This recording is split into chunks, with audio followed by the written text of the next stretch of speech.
நீங்க தோக்க போற கட்சின்னு எப்படி முடிவு பண்றீங்க? ஒவ்வொரு முறையும் நாம் விமர்சனங்கள் அப்படிதான் விமர்சனங்கள் வைக்கிறவன் வச்சுட்டு தான் இருப்பான். நாம் தமிழர் கட்சியினுடைய நோக்கம் நோக்கமா இல்ல திரள் நிதி வாங்கணும் அப்படிங்கறத நோக்கமா? கள நிலவரம் தெரியாதவர்கள் அதை செய்து கொண்டிருப்பார்கள். இந்த முறை நாங்கள் வென்று சட்டமன்றத்தை நிரப்புவோம். நீங்க பாப்பீங்க, சட்டமன்றத்தை நிரப்புவோம், நீங்க அதை பாப்பீங்க. அண்ணன் ஒருத்தர் உள்ள போனாலும் அது எவ்வளவு பெரிய அதிருப்தியா இருக்குங்கிறது தெரியும். அதை தாண்டி நாங்கள் எல்லோரும் உள்ள போவோம்.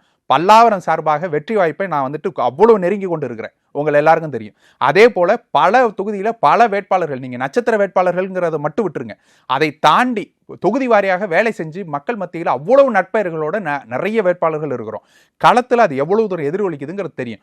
ஊடகங்கள் ஒரு மறைப்பு காட்டலாம், ஊடகங்கள் வந்துட்டு கருத்து கணிப்பு வெளியிடலாம், அதை பண்ணலாம் அதை பண்ணலாம். ஒவ்வொரு முறையும் ஏதாவது ஒரு ஊடகம் சொல்லியிருக்குன்னு சொல்லுங்க, நாம் தமிழர் கட்சி இந்த முறை வளர்ந்து கூட நார்த் இந்தியா மீடியா வந்து ஒரு கருத்து கணிப்பு நடத்தினாங்க. அதுல அதிமுக ஜெயிக்க போகுது, இத்தனை தொகுதி ஜெயிக்க போகுது அப்படின்னு வந்திருக்கு. அடுத்ததாக திமுக டிவிகே அப்படின்னு வந்திருக்கு, அதர்ஸ் அப்படின்னு போட்டு ஒரு 4 5 ஏதோ ஒன்று போட்டது நான் பார்த்தேன்.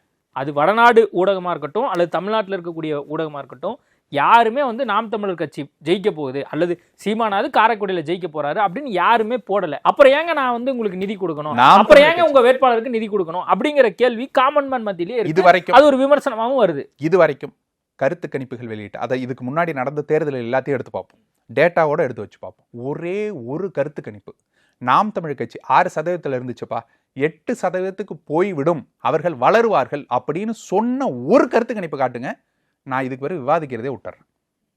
ஏதாவது ஒரு கருத்து கணிப்பு நாம் தமிழ் கட்சி வளருகிறது, நாம் தமிழ் கட்சி வெற்றியை நோக்கி போகிறது அப்படின்னு ஏதாவது ஒரே ஒரு கருத்து கணிப்பு அல்லது ஒரு ஊடகம் சொன்ன கருத்து, ஊடகவியலாளர்கள் சொன்ன கருத்து ஏதாவது ஒன்று எடுத்து காட்டுங்க. ஒருத்தர் தான், ரவீந்திரன் துரைசாமி ஐயா ஒருத்தர் தான் எங்களுக்காக கத்திட்டு இருக்கிறாரு.